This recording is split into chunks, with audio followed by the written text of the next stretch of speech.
Hi, everyone. Very warm welcome to our webinar today. I'm Sasha Ramirez, the OECD Education and Skills Communications Manager. At the start of this year, the Bulletin of Atomic Scientists set the doomsday clock. This is the world's clock that tells us how close we are to catastrophe, to 89 seconds to midnight. This is the closest level ever. Climate change, conflict, populism, disinformation, democratic backsliding, these are all real threats that we're facing today. If we're to turn any of them around, we need citizens, and especially young people, to be engaged. We need them to believe that they can affect political change. We need them to believe that coordination, collaboration, and compromise, even with those people who don't agree with them, is the path to a stronger, safer society. The good news is that in many countries, more young people than ever are expressing their civic engagement through things like volunteerism, activism, or community service. That may be true even if they don't trust governments.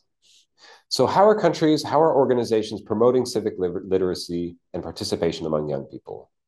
What are some of the challenges? How can civic literacy inside the classroom and outside empower young people? With me to share some of the OECD's latest research on this topic are my colleagues Pietro Gagliardi and Hannah Borhan, researchers from the Governance and Education Directorates, respectively, at the OECD. And after that, I'll introduce our all-star panel, who will have a very good discussion about these and other issues. Thanks very much to all those who've joined online. If you have any questions, please post them in the chat and we'll get to them when we can. So let me now turn things over to Hannah and Pietro, who will set the scene for us today. Over to you, colleagues. Thank you very much, Sasha, for the introduction, and very nice to set the discussion for today's excellent panel on promoting active citizenship among young people. So maybe let's start just with a couple of statistics from the OECD Trust Survey that was conducted in 2023 to understand drivers of trust in public institutions among people across OECD countries. And what we found is that among young people, 36% report that they trust the government, compared to 43% of those aged 50 and above. What is interesting is that beyond this age gap, there are another couple of interesting gaps. One is the gender gap. So when we look at young men and young women, there is actually an important gap whereby young men tend to trust government more than young women by 11 percentage points. Education is also a key factor, and actually we see that among respondents across OECD countries that have a lower educational attainment, 35% reported that they trusted government compared to 46% of people that reported a higher education attainment. Studies also point to challenges in terms of young people's dissatisfaction with democratic governance and democratic systems, voter turnout. But at the same time, we see that young people are engaging in public discourse, in political and public life through other ways. For instance, taking parts in demonstrations, signing e-petitions, and other forms of participation. Two crucial factors have been identified through the OECD Trust Survey that drive trust in institutions. One is the feeling of having a say in what the government does, and the second one is a person's confidence in their ability to participate in public life. And that's where what we're going to tackle specifically today, and to see how this confidence can be promoted in the classroom and outside of the classroom. Hannah, over to you.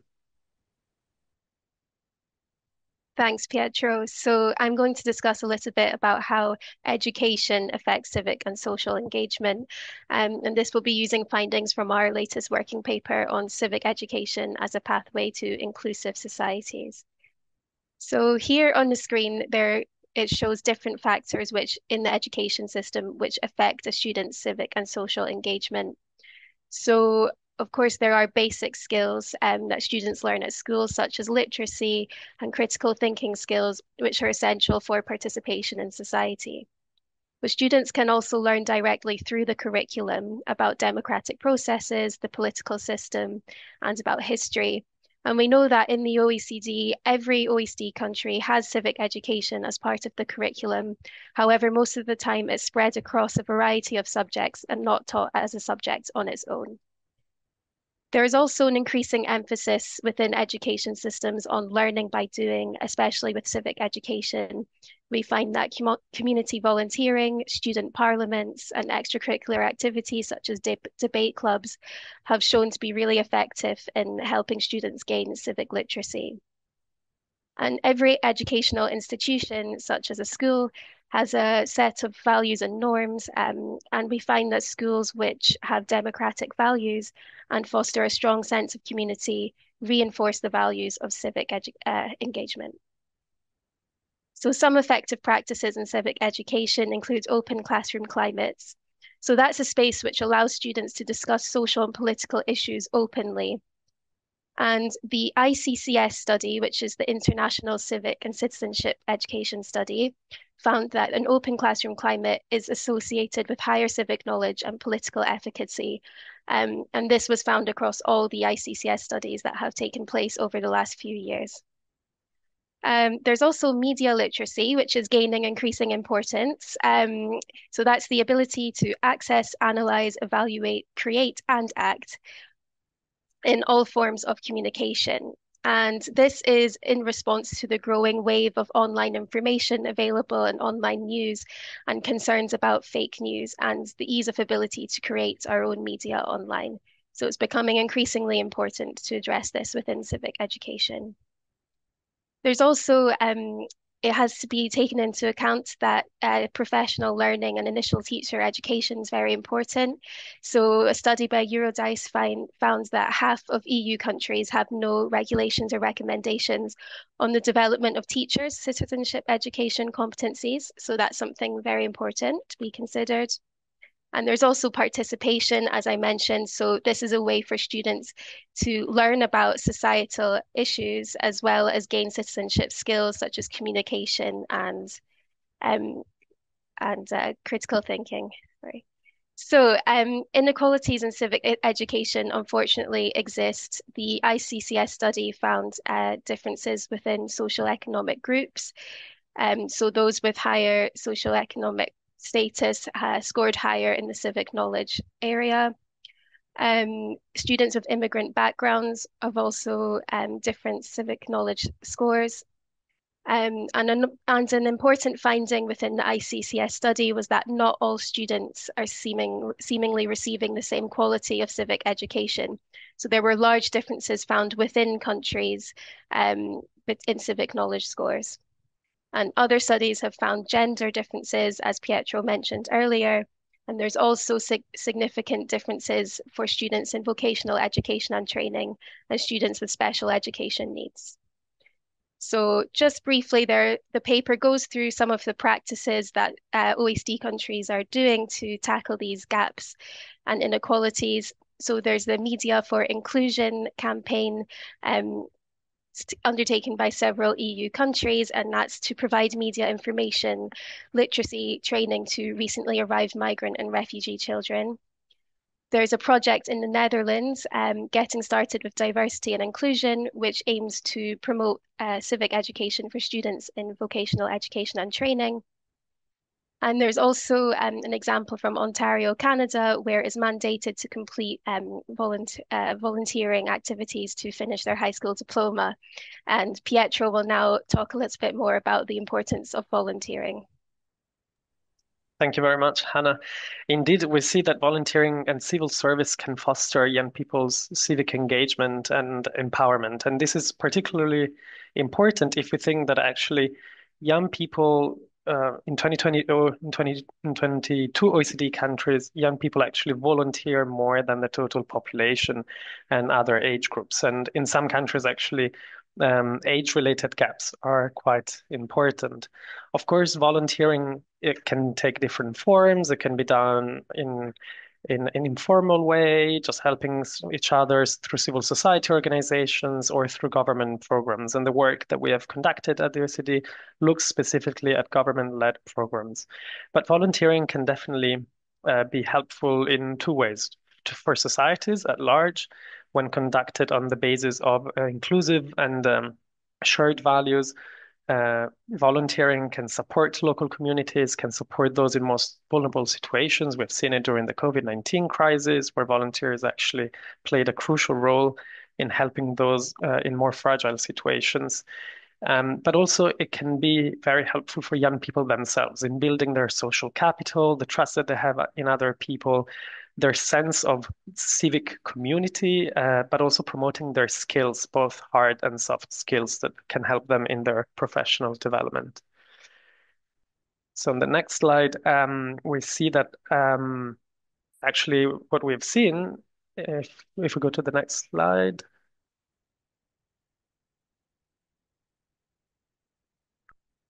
Hannah? Sorry, it's that we actually what we see is that a lot of governments across OECD countries have been putting in place programs dedicated to promoting youth volunteering and civic service. In at least 16 OECD countries and the European Union, such programs exist. In some cases, they were born out of an alternative to military service, like in Italy. In other cases, they were born out of an intention to build civic engagement, like in the case of Canada and the European Union. But these programs can really help provide opportunities for young people to volunteer and build their active citizenship, as also recognized by the OECD recommendation on creating better opportunities for young people and the OECD Youth Policy Toolkit, which provides practices to governments on how to empower young people, including through volunteering. Maybe here, just quickly, three dimensions on how these programs can help active citizenship specifically. The first one is in terms of training opportunities. So in at least 12 OECD countries, so 12 out of the 16 programs, and in the European Solidarity Corps, young people actually receive training as part of the program. And a lot of times this is also related to civic competencies and civic education.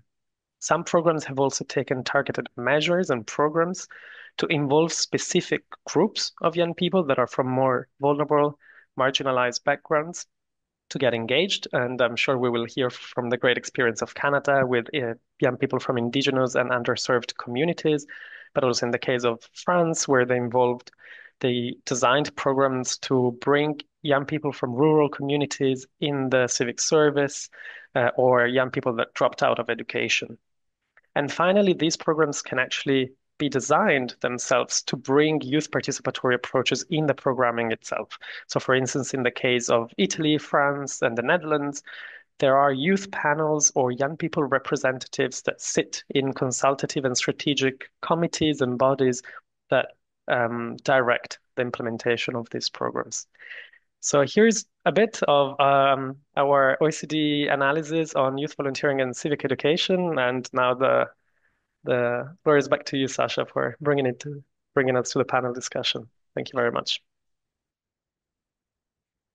Wonderful. Thanks so much, both of you. Really a lot to unpack there. Issues around equity, access, the role of volunteering in society, and how we can build civic engagement. So I have a lot of questions, but I won't ask them because no one came here to listen to me. But I will introduce our excellent panel, who are much better placed to talk about these issues. So welcome to Kylie Hamilton, who's the Director of Policy and Program Innovation from Canada Service Corps, which is part of the Department of Employment and Social Development of Canada. Hannah Louise Graham, who's the Manager for Advocacy, Policy, and Campaigns from the World Organization of the Scout Movement. We have Hugo Wester, the Director of Education at the Swedish National Agency for Education. And finally, last but not least, Albert Philip Hendrik Jensens, a board member at the Organizing Bureau of European School Students and a student himself. Welcome, everyone, to the discussion. So, Albert, I want to start with you, if that's okay. You're a student and a student organizer. How does what you've heard today so far reflect some of the experiences that students have today? I think it aligns very, very well with what we're seeing. We organize secondary school students, so they're all quite young, which means that we're also sort of the last bastion, the last frontier from when they go from being in a relatively structured, relatively known environment to either going out and getting a vocational education, going to university, going to work. So we are sort of the last place where we have youth in one single place and can organize them. With that being said, we're also seeing increasingly that it's harder and more difficult to organize students, and we're seeing increased levels of polarization between students. There are some people who think that we should organize, and there's some who are giving up on the establishment and disengaging. Um, so it's a bifold. It's difficult. It's becoming more and more difficult um, to work with students because they're being driven further and further away from the establishment. They're driven further and further away from engaging in organizations, engaging with um, the sort of the normal side of the political sort of organizations, so the parties, the youth organizations, either going to more grassroots or disengaging completely. That's really interesting. And so, given that the students are disengaging more and more, I mean, what are some of the mechanisms? Are you having to resort to new tactics to reach students, to bring them into the conversation, into getting them engaged? So we work on a European scale, so we don't directly organize students, but when I worked in the national organization, the common tactic was to do this pizza recruiting. So you invite them to an event and then you offer them pizza or free food or something similar. So you have to pair this sort of political organizing with something social. Um, this also ties into the lack of the so-called third space. That's not maybe not too relevant today, but it's also something that we're seeing is that it's very difficult to find space, especially for youth, to just exist without the condition of having to pay money to be there. Um, so that's sort of the way that we're working now. A lot of our member organizations are working is to trying to provide that third space along with then organizing them and engaging them. Well, thanks so much. I can tell you that pizza is often the way that we get staff members to our OECD events as well. So it's definitely a tactic that works. Hugo, I want to turn to you though, because I know you work in education from the government side as well. What did the ICCS study tell us about civic engagement in Sweden, and how is Sweden working to foster civic engagement in schools? Hello, I'm grateful to be here. I hope you can hear me. I had some technical problems. Do you hear me now? I'm using my phone, so it's been so. Yeah, we hear you well. That's good. Well, in Sweden, we're really proud to come out second after Taiwan in the ICCS 22 study.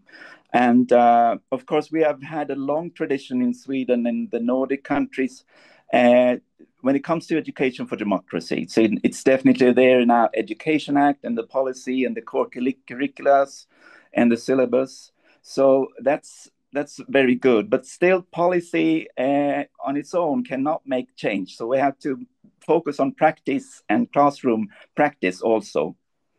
So, and I feel the challenges for democracy now, we really face that quality citizenship education for all is really, really crucial. So I'm glad to be in this panel today. And I will gladly get back to the results of the ICCS and reflect on how we can see young people's willingness to take part in societal challenges and our democracy. Thanks so much. Absolutely. Let's put a pin in that. I think it's an important subject that we have to come back to. I think Albert was absolutely right to raise, the issue of disaffectation and to see how we can surmount those things through some of the things that our other panelists will talk about today. So Kylie, in that respect, tell us about Canada Service Corps. How does it help to support a national youth movement? Thanks for the question. I think compared to some of the other folks that are here, our initiative is very much outside the classroom. It's youth being involved in their communities. And I think in particular for youth who are more marginalized, we've been able to develop a program that gives them the opportunity to show leadership on their own. We have two different elements of our program. So the first is service placements, where they take part in a volunteer experience with an organization that's trusted in their community. They work with peers to do something to benefit their local area. And then we also have microgrants where we give through organizations in the communities a small amount of money to youth to carry out their own community service project on an issue that they've identified and that's important to them. And I think we found with that type of initiative that giving youth the opportunity to kind of show leadership, develop skills, be in charge of kind of identifying the issue and addressing it really gives them the confidence that they need to go on to future volunteering. It builds skills for the labor force, and encourages interest in future careers in education. So I'm very pleased to be here to talk about the Canada Service Corps program and the work that we're doing, because as Pietro and other panelists have noted, there are very real concerns with the lack of trust in government institutions, disengagement. And I think this kind of hands-on approach of supporting youth to go out there and just make a difference on their own is a really good catalyst for future engagement and preventing disengagement from society, from these youth. That's excellent. Thanks so much. Yeah, I absolutely want to learn more about these initiatives and especially how young people can identify projects that they think are interesting, how you select them, all those things. So let's definitely come back. I want to get more details about those things. But I want to turn to Hannah now. Hannah, I think probably a lot of people have an idea of what scouting is, or maybe have seen scouts in their neighborhood. But can you tell us a little bit more about the mission of the World Scouts organization and how it empowers young people to be active citizens? Of course I can. Thank you, Sasha. And thank you to the OECD for bringing us together for this conversation today about youth civic engagement. It's definitely something that is important to me and obviously also important to the Scouts community. And we've seen from the OECD data today that, trust in government and satisfaction with democracy are really declining amongst young people. But despite this, young people are really leading change in extraordinary ways. We've seen it in wider society, but also in Scouts, activism, volunteering, and advocacy. We've got 57 million Scouts worldwide. We know that when young people are really given the right tools and opportunities, they become active citizens who shape their communities for the better. So we believe in non-formal education, just like Kylie said, the hands-on approach. We enable young people to learn through like a participatory approach, through a non-formal education, through fun and collaborative activities. They then take action in their local community about challenges that are important to them, things that matter to them. We give them funding to do so, and we empower them to speak out about things that are important to them. So things like civic literacy, leadership skills, hands-on experience in democratic decision-making. We always encourage young people to take on leadership opportunities, whether that's advocating for climate action at high-level platforms or leading peace-building initiatives. Scouts are taking meaningful action. So we know that challenges still remain, participation, misinformation, and digital divide. But we believe that governments, education systems, and youth organisations can work together in strong partnerships. And I'm looking forward to talking about that today. So much, Hannah. I do want to pick up on one thing that you said, because you mentioned fun. And I think that's really, that's a magic ingredient for so much civic participation that actually is so crucial. And I think, it's really important that you raise that. So can you speak a little bit to that, the aspects of fun and how it's part of your deliberative thinking about engaging young people?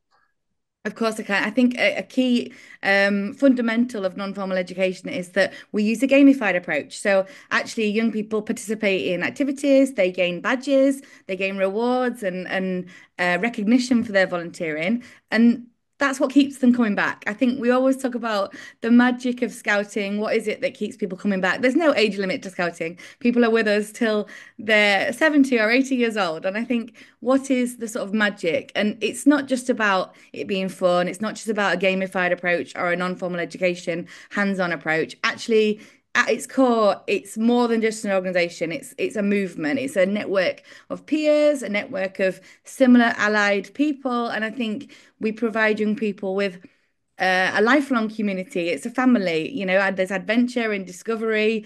It's making a difference, and it's a place to belong. For many young people, their youth organisation is their only safe space, or their school is their only safe space.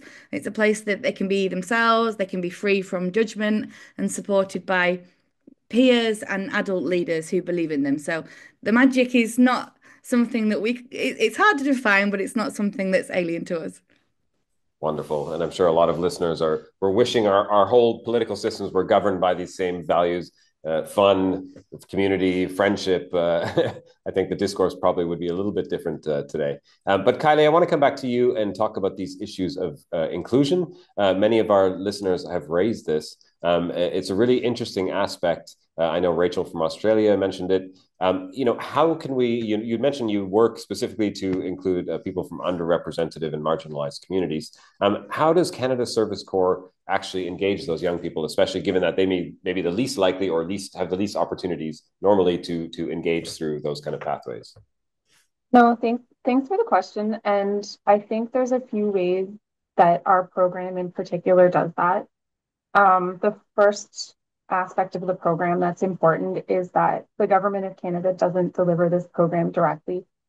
We fund third-party organizations on the ground that are involved with communities that have access to youth from different backgrounds. The second thing that we've done is that we do have a threshold where we ask that any organization receiving funding will serve at least 50% of youth from Indigenous and underserved communities, just to make sure that every organization that we're funding is making that a priority. The other thing that we've done is we've actually set aside a specific stream of programming for organizations that are led by members of these Indigenous and underserved communities, so that youth are getting access to leaders and mentors from their communities that look and sound like them, which we heard from youth from these communities was very important to them. So we started that as a bit of a pilot program a few years ago, and it's been quite successful. These organizations are delivering the microgrants that I mentioned earlier. So a lot of kind of smaller organizations, diverse-led, working on the ground. So people in these specific communities are working together to identify community issues. Sometimes it's, small things like getting together some, youth to be able to kind of put forward, a little bit of a reading program for youth in the community. Sometimes it's larger community initiatives, but I think the benefit of kind of doing it this way is that there's a diversity of issues and a diversity of solutions that people are seeing on the ground. And I think in other cases, people that are active in these communities that are living it every day are much better placed than us in the Government of Canada to identify all of these things and act on them. So it's a good way to kind of disperse the solutions and let people on the ground decide kind of how to best address them and show that leadership and that initiative. So it's kind of twofold. It's people on the ground being able to address these issues while also learning these important skills that I think we know we get from volunteering and service. That's excellent. Thanks so much. I'm curious, as it's a fairly decentralized approach, it sounds like, I think putting a lot of power back into the communities is really important.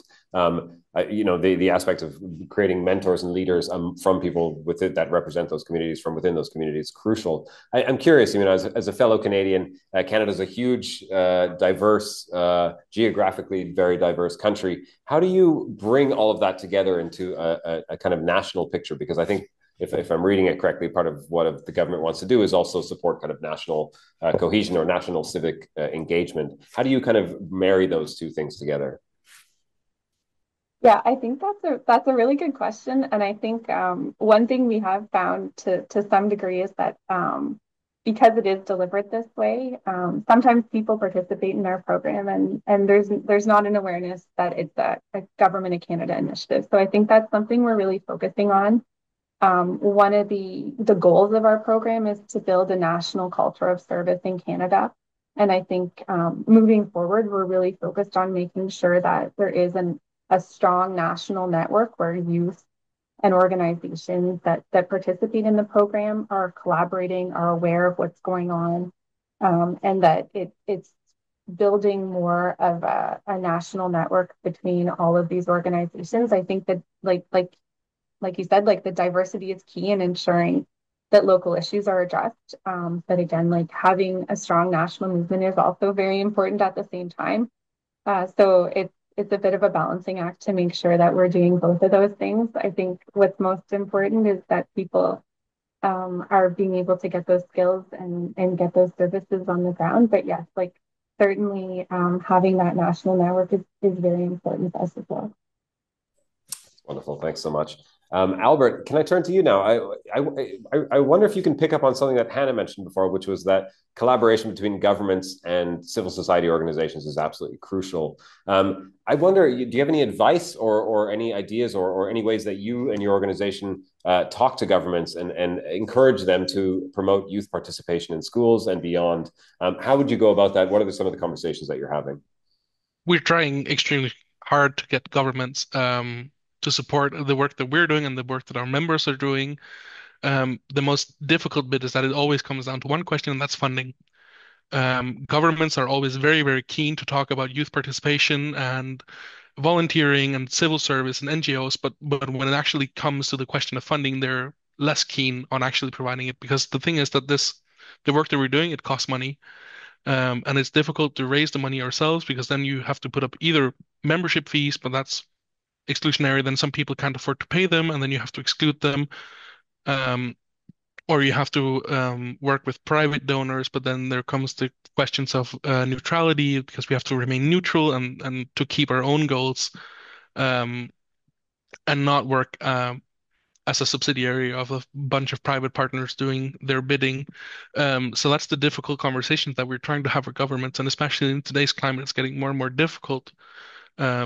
The focus right now in the EU is competitiveness, it is defense, and it's not so much as trying to foster European unity and empathy between young people. So that's a very, very difficult topic that we're working with.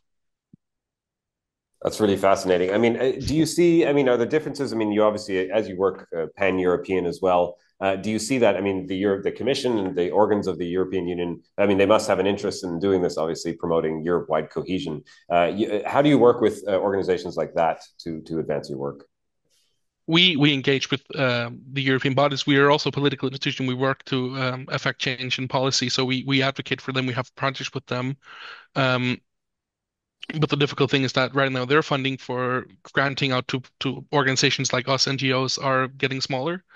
So it's becoming more and more difficult to obtain a project because we are all these youth organizations always competing for the same pot of money that is getting smaller and smaller.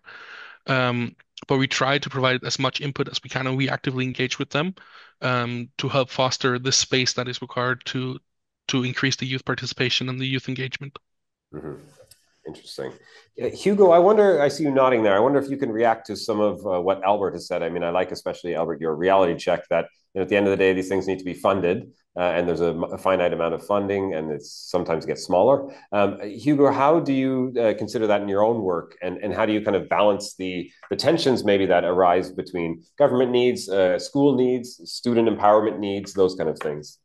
Well, first, definitely the link between the civic society and formal institutions and government, of course, and for especially, I mean, practically in school to invite the civic society and the organizations to school and to allow also students and pupils to organize themselves. We have had this, I want to refer to some reports that we've done the recent years. I can start with we have Swedish youth organizations for the students' organizations. They did this research that showed that you could see that student councils, if you organize in student councils, that will actually promote and strengthen active citizenship. So you can see that the organizations, you improve young people's will to engage and make political actions. So that's really something to promote also from the school side.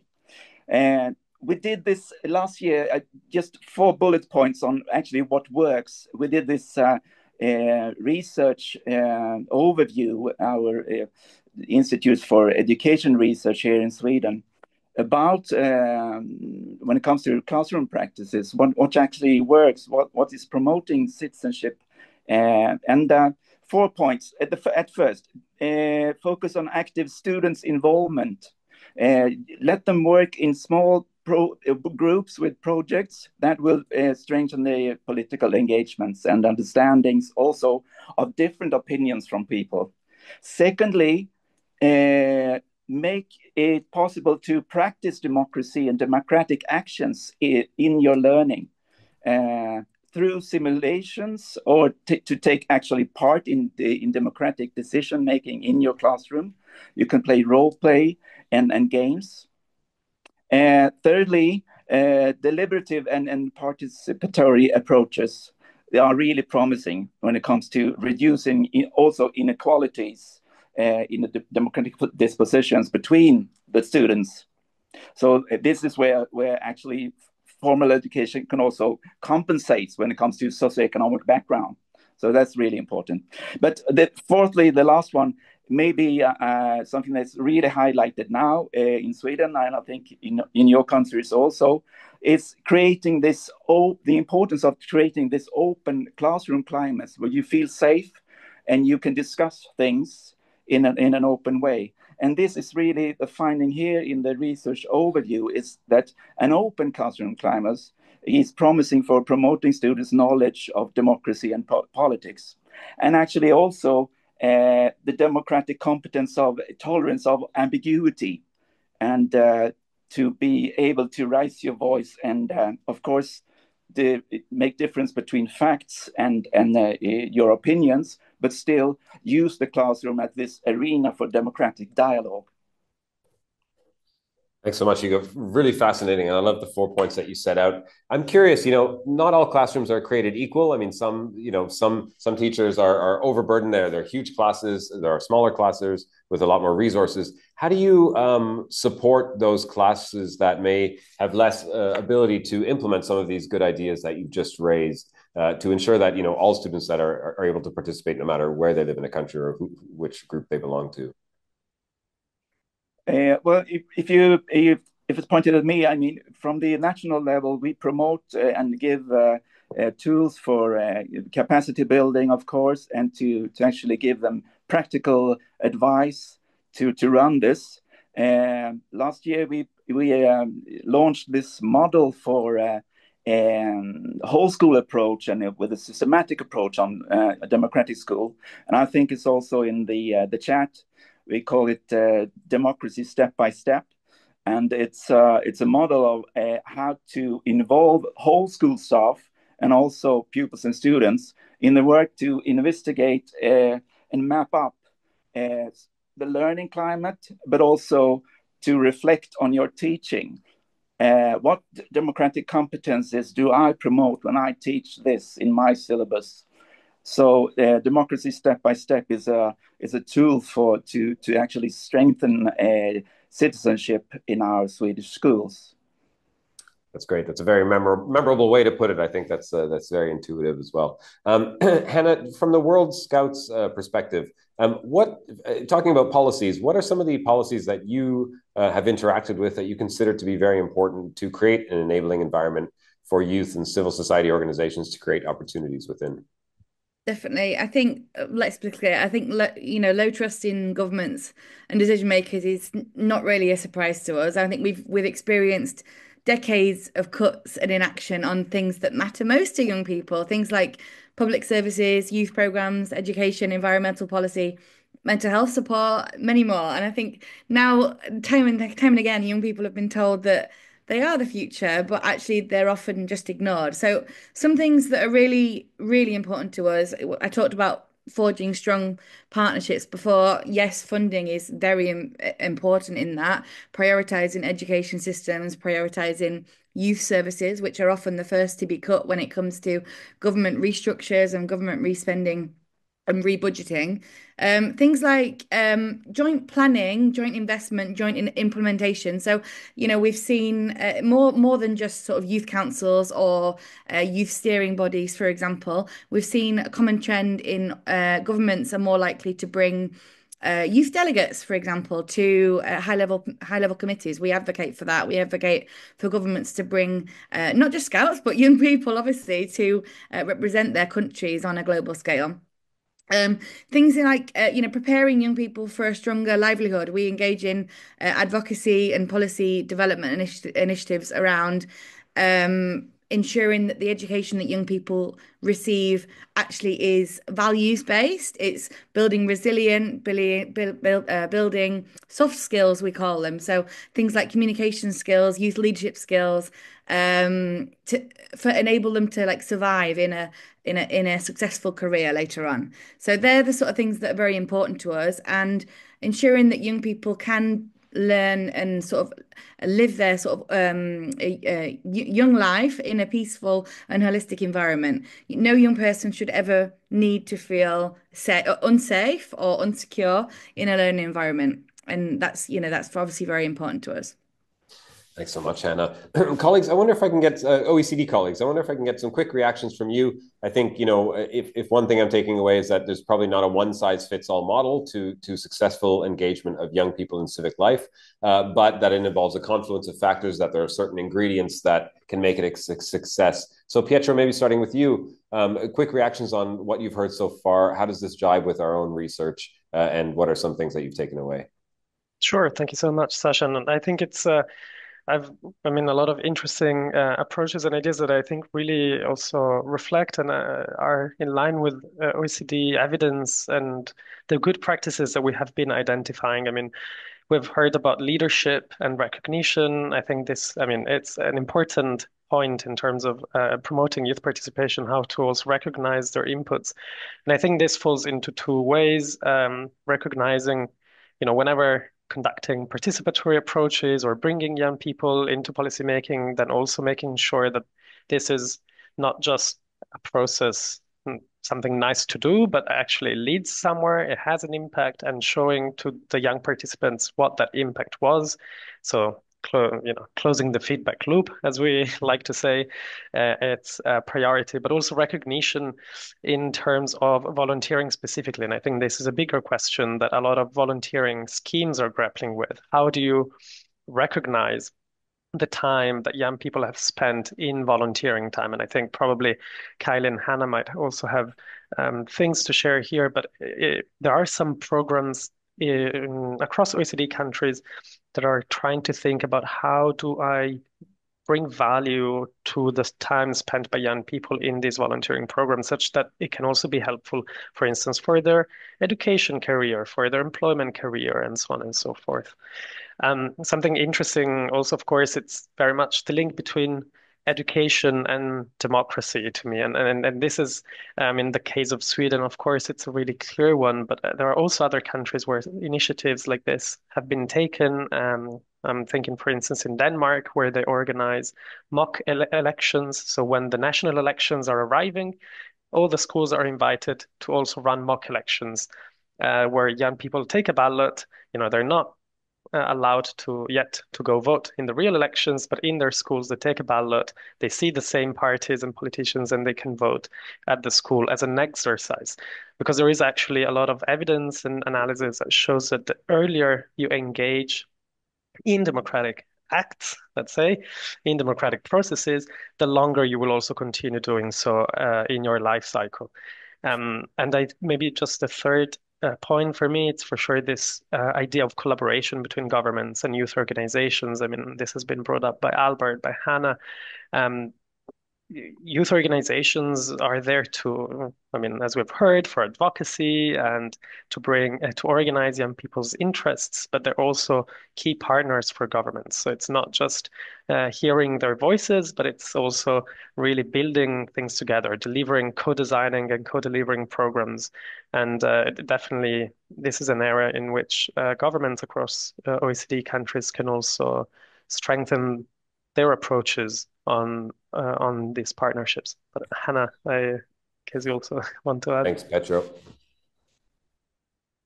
Yeah, Hannah, thanks. Yep, go ahead. Sorry. Thanks, Pietro. And yeah, just echoing Pietro there. It's been really fascinating to hear the different policies and practices which are really in line with what our work in this area has done so far. I think it's particularly interesting thinking about the collaborations we can do between education systems and the youth organizations, and looking at how that can fold into participation later in life. So it's very interesting. And I very much enjoyed hearing Hugo's discussion about the policies and practices in Sweden. And indeed, we find in our paper that a whole school approach is really one of the best ways to engage with all students in the classroom and make sure that we catch every student from every background in civic education. So involving students in the decision-making processes at school, helping them decide on the school values together, and also involving democracy and democratic values in every element of the school program. Thanks so much, Hannah. I'm conscious of the time, so I have a lot of questions for all of you, but maybe I'll just ask one question to each now. Kylie, I'd love you to pick up on something that Pietro said, which is a very important point, which is accreditation, recognition of the skills and experience that people accrue through volunteering. What are some of the ways that Canada is taking that into consideration, recognizing those things formally? Yeah, so I think with our program in particular, we do recognize the efforts of the youth that volunteer. When individuals have completed their volunteer experience, they receive a certificate, which recognizes that they've completed a service placement as part of the Canada Service Corps, which I think, judging from a lot of the feedback we've gotten, the youth find that that's a really important form of recognition. Beyond that, I think we're thinking of other ways to recognize these efforts. I think the time spent in volunteering is really important. I think we recognize it's time not spent working. It's time not spent in, doing something fun with your friends. It's youth who decided to take their very valuable free time and spend it helping other people. So I think, again, it's really important to consider other ways to do that. And I know that there's other great international examples that we can pull from, but I think it's certainly something that we're continuing to think about in Canada because, like I said, we know that youth time is valuable and their contributions to their communities are equally as valuable and should be recognized as such. Thanks so much, Kylie. Indeed, I think we all share an understanding and a recognition that young people actually can play an extremely valuable and important role in society. But Albert, I think we have a colleague on the line from UNICEF who's asked a very important question, which is that, people often have a very negative perception of young people, actually the role they play in society, of the value that they can bring. What are some of the ways that we can actually turn that around and get people to understand that the positive benefits that young people can play in society?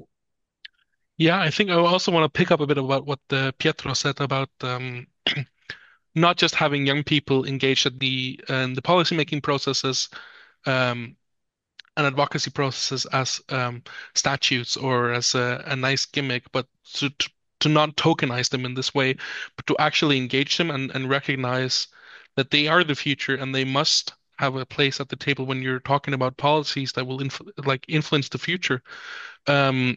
Then there's about changing the perception. There's this media discourse, at least especially in Denmark, there's this discourse right now about students being lazy and living off government funding, which is extremely damaging because then people will go and read the newspaper and then they will start to ingest this sort of viewpoint that are being put forward also by the politicians, that the students are expensive and they're just living their best lives on the government funding and they're getting a free education, but they're not really doing anything. So it's trying to expand this sort of perception that yes, the youth are not working right now, but they're preparing themselves to join both the labor market and the society with more force than the previous generations, and then they also need a seat at the table because they need to be able to shape the world that they're going to live in for the next 60 years. Thanks so much, Albert. Hugo, I think Albert's also introduced a very important part of this conversation, which is that this is all taking place in an environment of disinformation and misinformation about young people, but more broadly as well. And so have you seen some of the effects of, social media, online disinformation on civic engagement in your own work, in your own schools? And how does that play out? I just want to say, when it comes to the social media, the platforms and the digital revolution, I will say that in our work, really, to make democracy great again and using citizenship as a very important tool to do so, we have to focus on the media information literacy, really, because it's going so fast. And you could use the digital platforms, of course, to actually promote a resilient democracy, even within the learning. But still, we have to face with fake news, conspiracy theory. You have to also focus on source criticism. And it's not a general skill, really. You have to have specific subject knowledge to actually to be able to use your source criticism. So I think, we're really proud. We're really good in the Nordic countries when it comes to education for democracy. Sometimes we hear that we like the Nordic lighthouse of citizenship, but still using the lighthouse or the beacon as this picture, democracy is also a moving target. So we have to face new challenges with the changing of democracy. And this is the world that we're now living in. And education is really crucial to actually make democracy great again. Thanks so much, Hugo. Hannah, I want to turn to you now. I think I read on your website that 84 people join Scouting every hour, which is really a remarkable figure. And that Scouting has really grown hugely in the past 10 years. But, we hear all the time that young people are disaffected, they're disengaged, they live on their phones now online, they don't go out into the real world. It's kind of hard to square those two. So what are the conversations that you're having with young people in the Scouts, given that it seems to be getting more popular than ever? Are you seeing that play out, or are you seeing that actually young people are able to use online technologies to affect change as well? Yeah, it's a good question. And obviously we did see a bit of a drop during the pandemic, as lots of youth organizations did as well. But actually one thing we did to counteract that was Scouting now exists online. So actually, we see a lot of young people that participate in Scouting through their computers or through their phone, for example. And we run a big event every year called Jota Joti, which is Jamboree on the internet, Jamboree on the radio, or something like that. And lots of Scouts across the world, they communicate with each other through small radios, digital radios, through their phones. We find that a lot of young people aren't online, but a lot of the time they've got a phone in their hand, or they can borrow a phone from a parent or something like that. So we encourage, Scouts to get together. And I think that's something that's quite powerful. Obviously, we believe in the power of getting together, but empowering youth as digital leaders and empowering their media literacy is just as important. And I think I just wanted to leave you on one last point, which refers to something that Pietro said about redefining the funding market as well for youth organizations. For a few years now, we've seen a real squeeze, I think, and I'm sure lots of the others in the call can agree, squeeze on funding opportunities and funding markets for youth organizations. And it means that actually lots of youth organizations are competing against each other for the very limited funding that is available. And we often see that youth organizations are compromising on priorities to meet the needs of funders, meet the needs of donors. And we wanted to kind of redefine the funding narrative, and we should be, advocating for the values of what young people care about, not for what we care about in our strategic plans, for example. That should be, influenced by young people. So we started something called the Global Youth Mobilization. And I see a lot of comments in the chat about how to access funding. Anyone can apply for this. It's not just Scouts. It's not just youth in the Big Six. Any young person can apply for a pot of funding up to €5,000 to tackle something in their local community. So I really want to leave that, and I'll drop the link in the chat for anybody to apply. Thanks so much, Hannah. And of course, if anyone's listening and has a lot of money, please feel free to send it to all of our distinguished organizations and governments in the chat. I'm sure they'd be delighted to have it. So we're almost out of time, and I am conscious. But Kylie, I do want to come back to you on this issue of communications. How are you actually reaching young people today? Is the conversation changing? Is the way you're engaging them changing in terms of communications? Yeah, I think one thing that we've found with our program is that it's really important to meet youth where they are. And I think in some cases, they're, in their local communities, they want direct contact with those that are close to them. But there's also a bit of a desire to connect with others elsewhere in the country, elsewhere in the world. I think we know that youth are online. They're online in a way that they have never been before. And I think sometimes governments and other organizations are a bit slow to catch up. So I think that's certainly something that we need to be mindful of. And I think getting back to one of the previous themes of, disinformation and misinformation, that's online too. So I think the more that we have in terms of, positive messaging and encouraging positive engagement of youth on these important civic issues, the better. I think it's a good counter to some of the negativity out there and some of the misinformation. So I think that's something that we're going to continue to encourage because it's for civic engagement. I think the in-person element is incredibly important. I think we saw that during COVID that not having that had a real impact on youth, but at the same time, the online presence is just so important with things moving as quickly as they do. So much, Kylie. With just 4 minutes left, I want to get to I want one last quick reaction from the whole panel. We had a colleague from USIL from Turkey who joined online, who's a professor of economics. He says, really, he has a dream for youth, for young people to unite around the world without any discrimination, fully engaged to save the planet. So if you have one dream for young people, your vision for tomorrow, starting with you, Kylie, what would that be?